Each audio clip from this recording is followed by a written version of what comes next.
Gym করতে করতেই মৃত্যু বাংলার ক্রিকেটারের। হৃদরোগে আক্রান্ত হয়ে মৃত্যু হয়েছে 22 বছরের ক্রিকেটার প্রিয়জিৎ ঘোষের। কথা বলবো, সৌমিত্র রায় রয়েছেন।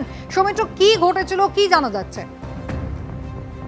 দেখো, যেটা জানা যাচ্ছে সেটা হচ্ছে যে সকালবেলা জিম করতে গিয়েছিলেন এই প্রিয়জিৎ ঘোষ। একেবারে উঠতি ক্রিকেটার, প্রতিভাবান ক্রিকেটার এই প্রিয়জিৎ ঘোষ। এই প্রিয়জিৎ ছিল হচ্ছে বীরভূম জেলার বোলপুরের বাসিন্দা। জিম করতে গিয়ে হঠাৎ করে জিম করার সময় তিনি অসুস্থ হয়ে পড়েন আচমকা এবং মাটিতে লুটিয়ে পড়েন। সঙ্গে সঙ্গে জিমের ট্রেনার সহ জিমে যারা অন্যান্য তার বন্ধু বান্ধবরা ছিলেন, সঙ্গে সঙ্গে তাকে বীরভূম জেলার মহকুমা হাসপাতালে নিয়ে যাওয়া হয়। বীরভূম জেলার মহকুমা হাসপাতালে নিয়ে যাওয়া হলে সেখানে তাকে মৃত বলে ঘোষণা করেন চিকিৎসকরা।